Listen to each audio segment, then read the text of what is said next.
Okay, so 5 o'clock, right? Looks like it's 23 January 2020. This is LDR 360, and this is week 2, right?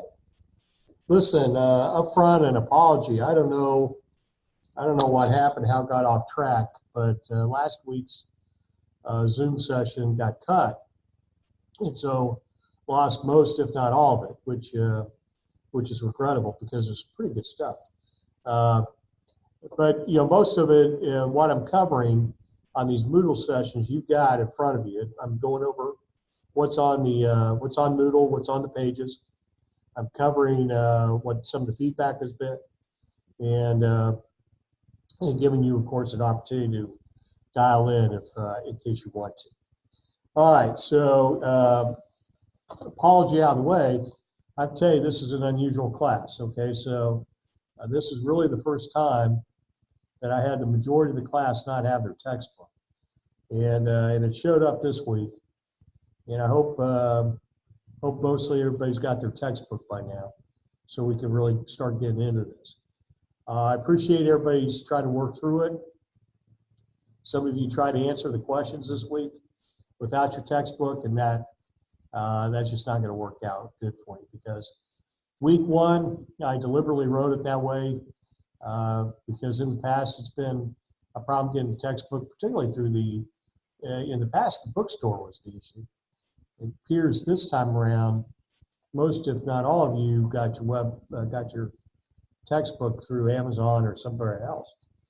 Anyway, regardless, again, I'm hoping everybody's got their textbook. I sent out an email. So those of you that have gotten a 0 because you missed an assignment because you did not have your textbook, we're going to go ahead and give you an opportunity to get that work done without incurring a late penalty.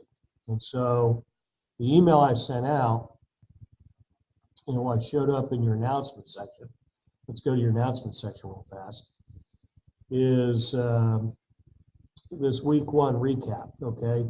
We're asking you please read it carefully.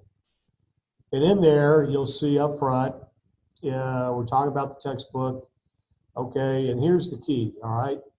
Those that you did not submit on time, okay? Let me know by email when you can have the file uploaded to Moodle. I'm talking about the week 1 work, the week 1 scenario on Facebook. Okay, I can't upload the work for you, so emailing me your work doesn't help. It shows you did it, which I appreciate, but you're the only one that can upload work to in your name, and that's for obvious reasons. So the bottom line is that you're going to have to upload it. Now, what I'll do is adjust Moodle to accept your upload. So I need to know from you when you can have it done, and then let me know, and then I'll put the extension in Moodle, and you should be able to upload. 1 or 2 of you has already taken advantage of that, and you did fine. You got it in, which I appreciate. Okay? But again, I can only grade what's in Moodle. And so when a 0 pops up, that means I don't have any work for you. Now, that could be a mistake on my part, and if I've done that mistake, then you need to let me know. If it is true I don't have your work, then you need to contact me, and we'll work through it and see what we can do.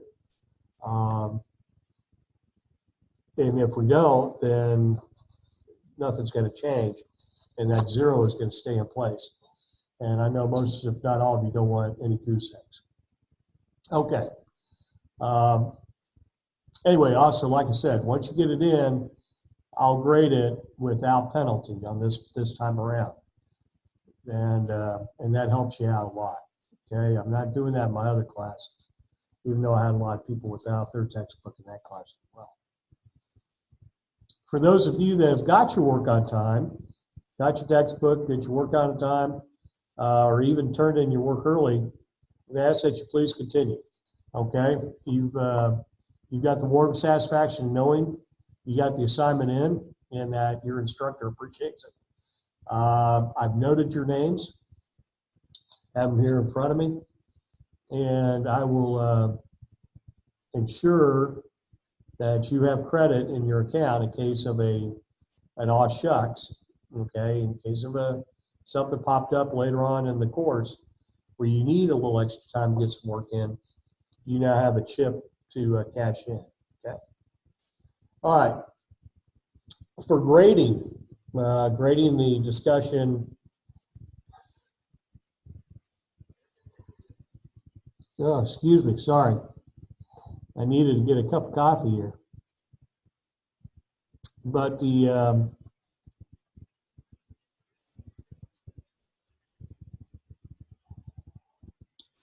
I see somebody's contacted me already, let me know that we're still having an issue on the book. Okay, so grading was very liberal. Recognizing that some of you didn't have the book, recognizing a few of you have never had me for a instructor, I tend to go a little light the first week or two until you understand what I'm looking for. Then I start cranking down. Okay. Now, part of this is I'm going to try to push your envelope. Okay. As you learned in LDR 300, the only time a leader can attain significant achievement is if they get out of their comfort zone. I'm going to try to get you past your comfort zone or out of it. Okay. So if you tend to relate everything you learn to an athletic endeavor because that is your passion, or in my case, if I equate everything to the Marine Corps for obvious reason, then I'm going to try to get you past that. Not that it's bad, but it gets you out of your comfort zone. When you get out of comfort zone, you accept a little more risk. And you expand your horizons, and that's what leadership is about. All right, but in this case, you could do a great job in this course, and some of you already are. And I'm still going to show you a couple things and ask you to consider a few things. And that's not to say that you're screwing up.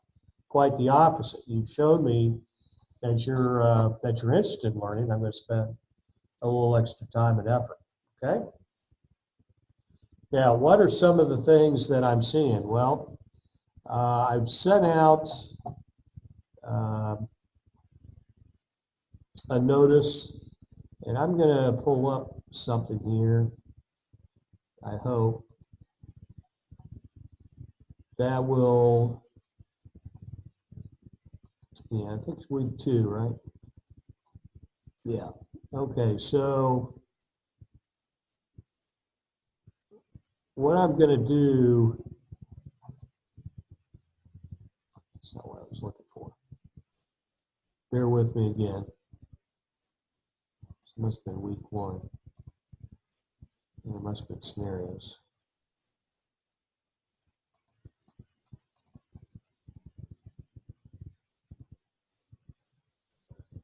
Okay. Let me share this screen with you and just kind of show you a couple things. All right. Some general trends, okay? And again, feel free to contact me if you have specific questions. All right.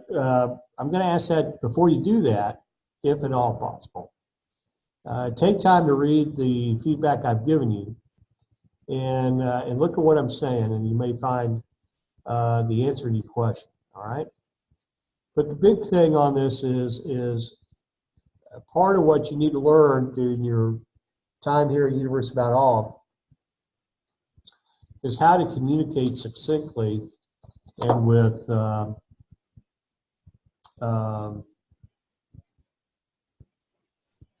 effectiveness. Okay, and that is predominantly get your point across early. Keep things to a minimum in regards to what you're explaining. Take a stand, back it up with evidence. Now, part of what happens when people lose points is that they think that, you know, they made a grammatical error or something, okay? And in real actuality, a lot of your points has to do with how effective you were in your argument, okay? Just because you got maybe a word or two in your paper somewhere doesn't necessarily mean you effectively highlighted your position. But be that as may, you look at the screen, first thing is that if I ask you a term, you may want to go ahead and throw back at me a definition of that term. And I will tell you, use the definition that's in this text, okay? Every graded event you have has to do with, have you learned this text, okay? The reason that you're getting grades on assignments, the reason you're getting grades on discussion points, the reason you get a grade on final paper is to see if you've met at our meeting the objectives and the outcomes, the PLOs, program learning objectives, that the school has set. That's why you're being graded, okay? That is your primary feedback mechanism, by the way. Okay, I will go beyond that a little bit and just beyond the score. I'll tell you a couple things that I think you could have done. A lot of it, you'll see me talking about depth, okay? Get more depth in your answer. What I'm talking about there is you made a good point, now expand on it. Show me a little bit more, okay? Show me you understand the term, okay? And it's essentially demonstrate a little bit more than just regurgitation, okay? That you're able to apply it, you're able to work with it. All right, in your scenarios, you're to cover some of the main points. And again, I've read the scenario, I've gone through the scenario.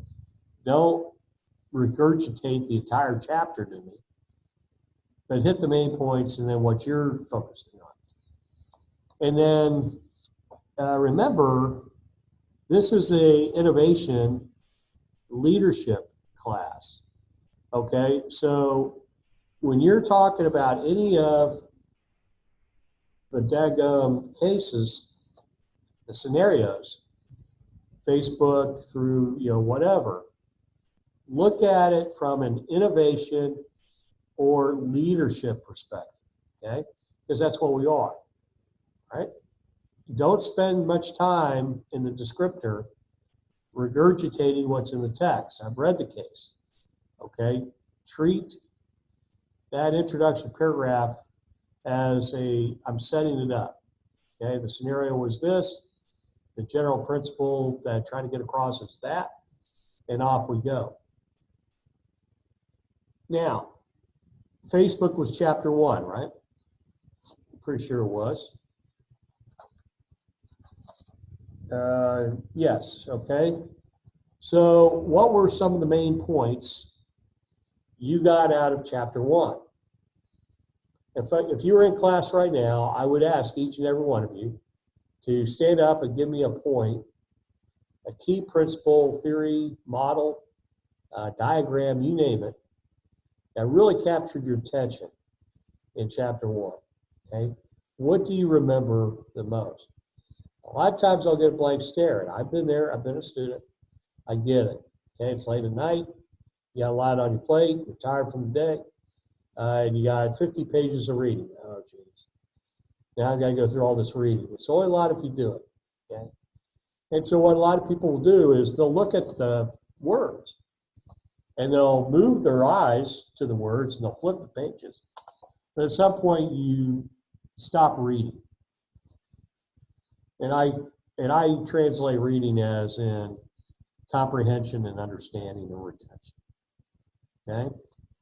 It is very close to studying, and that's really what we should be saying here, study the text. But in chapter 1, you have the phases of innovation. What are the phases of innovation? Page 13, okay? But what is the issue of stagnation and how it facilitates innovation in chapter 1, okay? what were some of the key concepts?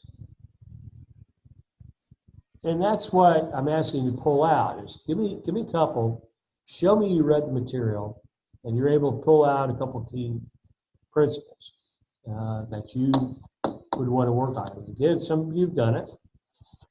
Some of you picked up on some other people's works, and that's fine too. You want to go outside the class, you do that a little bit of risk, because again, we're trying to match your performance up against his richest book. But if you say, hey, you know, at Sears, we did this. Yeah, that's pretty cool. You know, and I have my own. Let's see what your work looks like. Okay. All right. The next is you have to relate the material as applicable to your career or your future objective, okay? So in the case of Facebook, I'm not asking you how Facebook is applicable to your career. I'm not asking how it's changed your life. I really don't give a shit if you and your sister sit, drink, drank, and that's about it, or get in trouble, okay?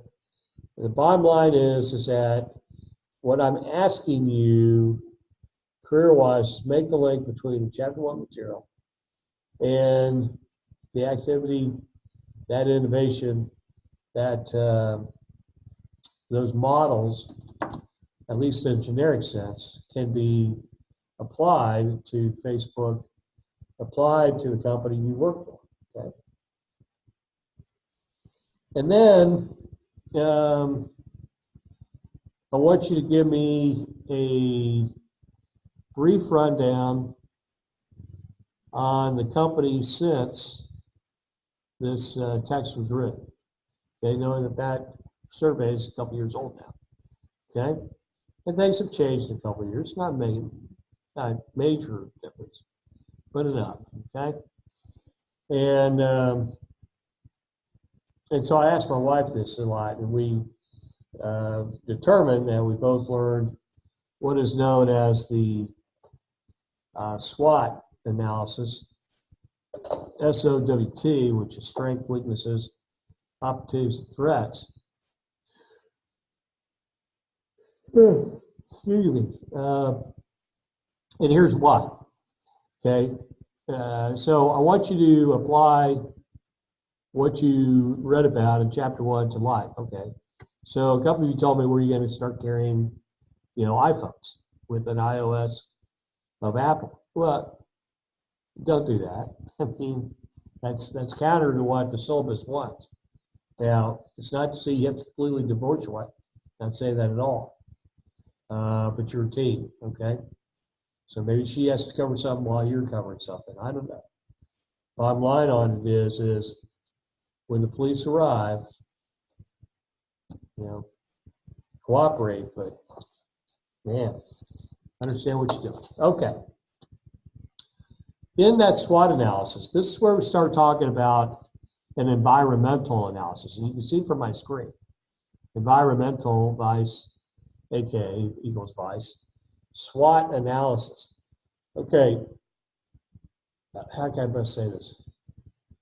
When I want you to do a green deal, I'm going to ask for some green tea. I'm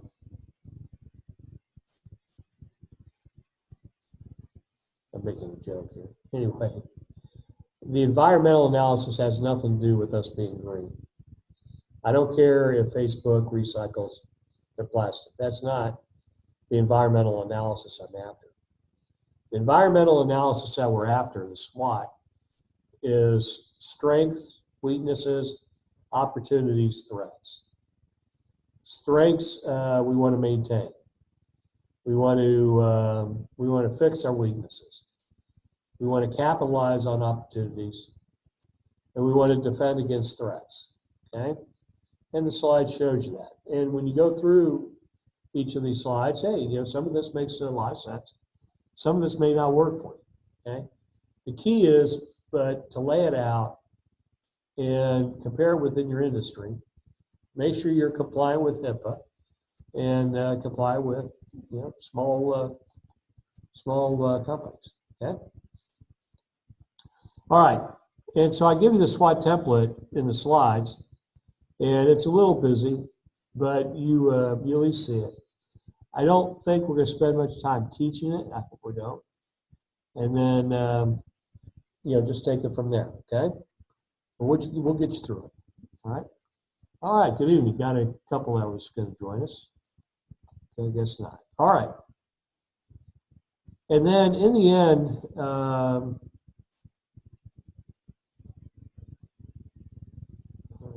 man, that says,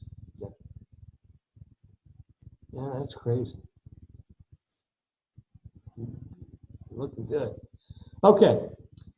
Key takeaway in chapter is the responsibility of senior leadership of any organization to ensure strategy incorporates integration, inspiration, and enterprise. Okay, create and innovate should be the buzzwords. You should know heart to heart. Okay. All right.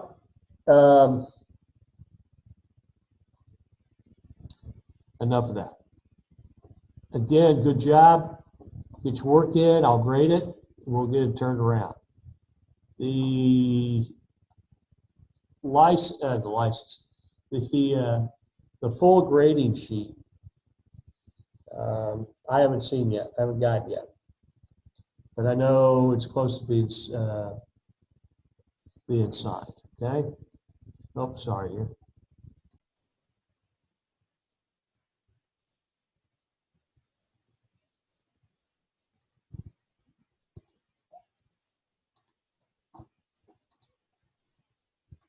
All right, there we go. Okay, name 3 to 5 ways creativity gets inhibited in the workplace. 2 that you can name, and I lay it out. Here's 10 common inhibitors. Remember, inhibit means something that can dampen the ability, not improve. Okay. And then open innovation, right? Using the market rather than internal hierarchies to source and commercialize. Okay. So that's what we get down to. All right, I see my time is really short, gone way over. And I apologize for the delivery here. I'll get much better. It's been a long day. Appreciate everybody's patience and working through it. And let's get after it, okay? All right, take good care, and we'll catch up with you later.